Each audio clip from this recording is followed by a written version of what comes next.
எனக்கு ரொம்ப பிடிச்ச ஒரு சங்கீதம் என்ன தெரியுமா? இதோ சகோதரர் ஒருமித்து வாசம் பண்ணுவது எத்தனை நன்மையும் எத்தனை இன்பமுமானது. அது ஆரோனுடைய சிரசின் மேல் ஊற்றப்பட்டு அவனுடைய தாடியிலே வடிகிறதும் அவனுடைய அங்கிகளில் இறங்குகிறதுமான நல்ல தைலத்துக்கும் எர்மோன் மேலும் சீயோன் பர்வதங்கள் மேலும் இறங்கும் பனிக்கும் ஒப்பாயிருக்கிறது. அங்கே கர்த்தர் என்றென்றைக்கும் ஆசீர்வாதத்தையும் ஜீவனையும் கட்டளையிடுகிறார். எந்த இடத்துல பிரதர்ஸ் லவ் அண்ட் அஃபெக்ஷனோட ஒன்று கூடி வாழ்கிறார்களோ அந்த இடத்துல ஆண்டவருடைய ஆசீர்வாதமும் ஜீவனும் நிலைத்திருக்கும் அப்படின்னு நம்ம பார்க்குறோம். ஆனால் பைபிள்லே பார்த்தீங்கன்னா நிறைய இன்சிடென்ட்ஸ் நமக்கு சொல்லுது, என்றைக்கும் பிரதர்ஸ் சமாதானமாக வாழ்ந்ததா சரித்திரமே இல்லை. நம்ம பார்க்குறோம், யாக்கோபுக்கும் ஏசாவுக்கும் இடையில பிரச்சனை இருக்க தான் செஞ்சிச்சு. அண்ட் யோசேப்பை அவருடைய சகோதரர்கள் பகைத்தார்கள்.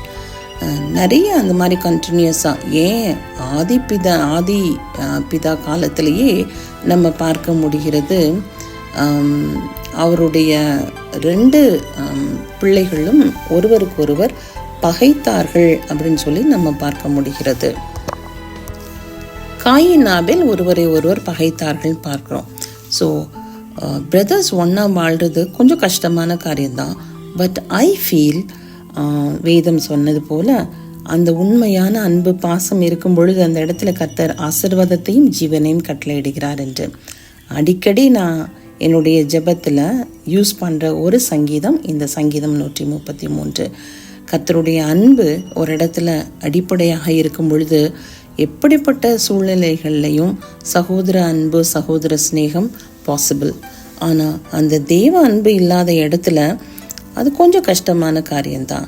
இன்னைக்கு நிறைய விஷயத்தினால பிரதர்ஸ்க்கு இடையில சண்டை சச்சரவுகள் வர்றது சகஜமான நிலைமையில தேவ அன்பு ஊற்றப்பட்டால் இந்த சகோதர அன்பு நிலைத்திருக்கும் என்பதை நம்ம பார்க்கிறோம். May God bless these words.